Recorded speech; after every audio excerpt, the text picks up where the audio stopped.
Sometimes, a dream becomes reality. I was born and raised in Ottawa. 15 years ago, I moved to Aylmer. It's a great town with some great history. This whole area used to be the Algonquin summer camps. Aylmer began as the Chaudière Farm. This massive property was developed by Philemon Wright and given to his son on what's now the lands comprising of the Royal Ottawa, Champlain, and Chateau Cartier golf clubs. In 1834, Irish timber king Robert Conroy saw an opportunity to rent horses and carriages and began building the British Hotel. It had stables in the back and a porte cochere through the building to get to them. Our current main entrance and archway utilized the porte cochere stone. 7 years later, in 1841, the British Hotel held its grand opening. The stone walls were more than a meter thick, and the beams were hand-hewn timbers. Our British is the oldest hotel in Canada west of Montreal, and she has a few tales to tell. With no city hall, the British hosted Aylmer's first municipal elections in 1847. In 1860, Edward, the 18-year-old Playboy Prince of Wales, undertook the first tour of North America by an heir to the British throne. He inaugurated the Victoria Bridge in Montreal, laid the cornerstone of the Parliament Hill, and gave a speech off the balcony of the British Hotel. Edward would go on to be remembered as the last great British king. 1 year after Confederation, the British became an alibi for Canada's first political assassination. The assassins of politician and father of Confederation D'Arcy McGee fled the Bytown murder scene by horseback to Aylmer. There, the assassins spent the night at the British and vanished by morning. Police later arrested a tailor named Patrick J. Whelan, who was hung for the crime the very next year.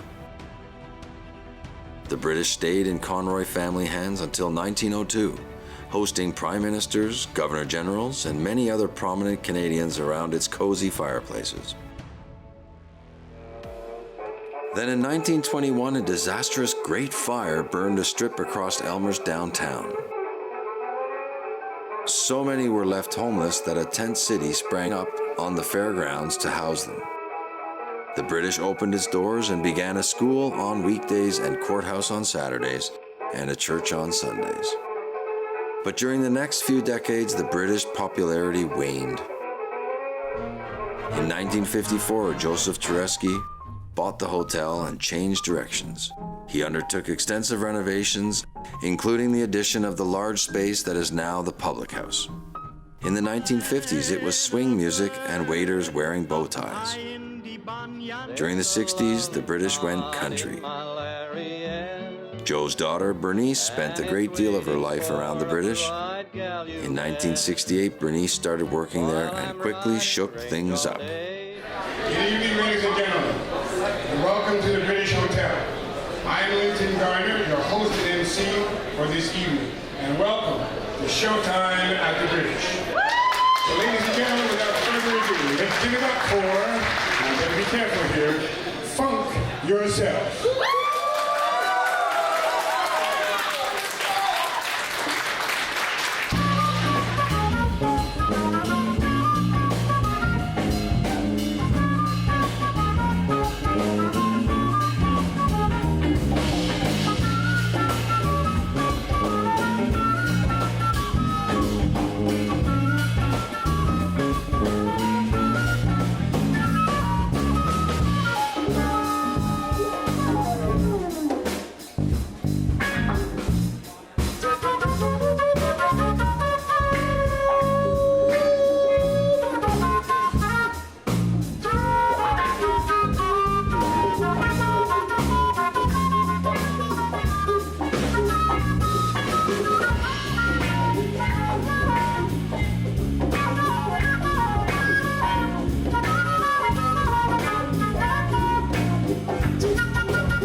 with another banger.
We're here at Showtime at the British, gearing up for some really great music from a band called Funk Yourself.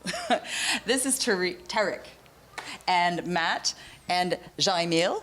And you know, one of the things that I loved when I looked at the little clips on YouTube from your band was it reminded me you had this like really Shuffle Demons kind of vibe. You do this fusion of jazz and rock and funk, and it's amazing.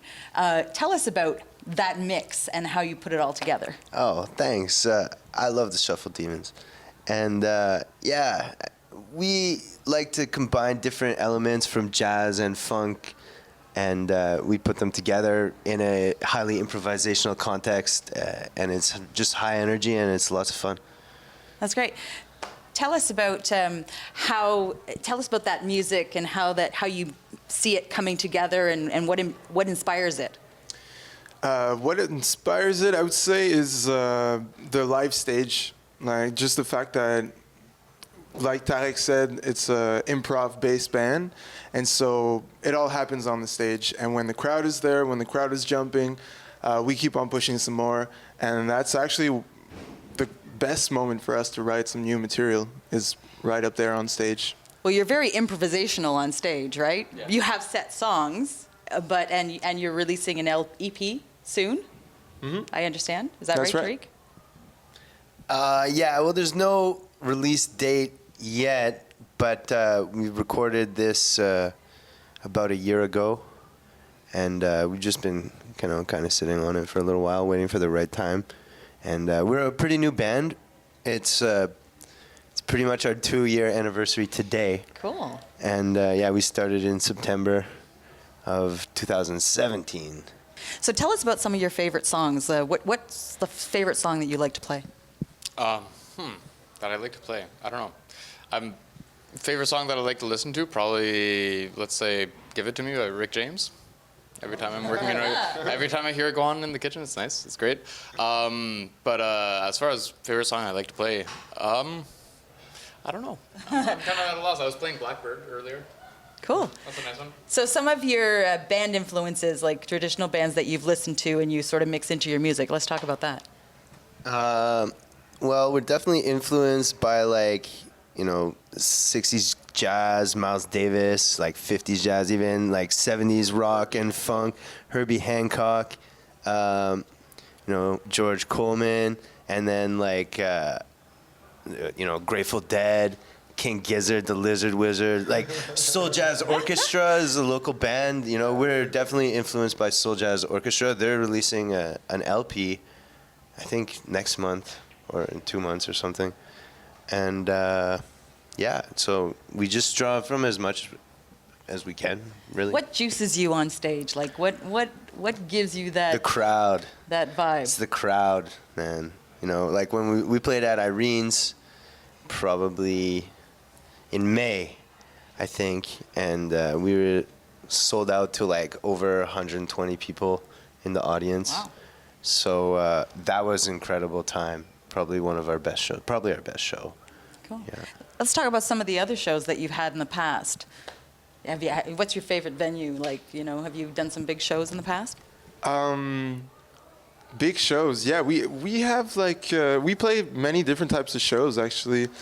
We just had one yesterday at the NAC. Oh wow! And we were hosting French theater gala. So we were sort of the funk band, the house band for the event.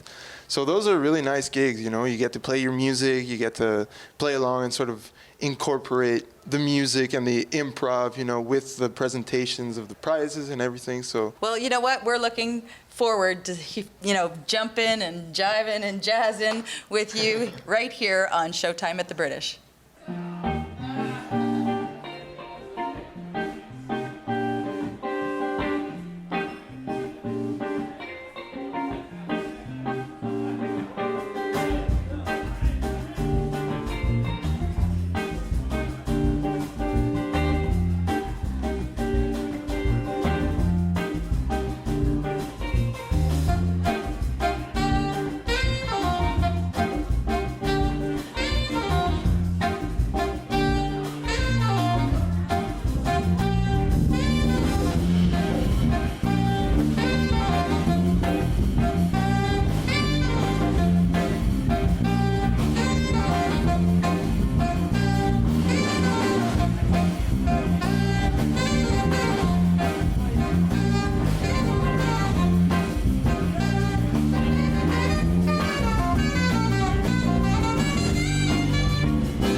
How you doing right now?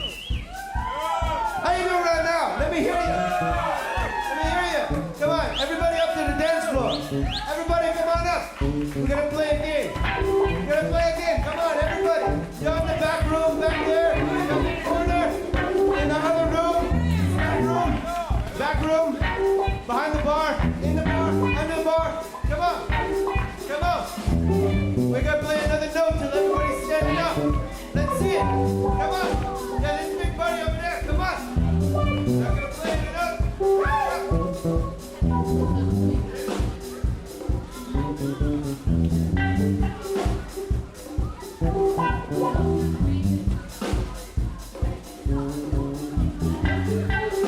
What's the game, Kare? So I want to thank the band Funk Yourself, the British Hotel and its staff, and you for being with us. So join us each and every week here at the British Hotel for Showtime at the British.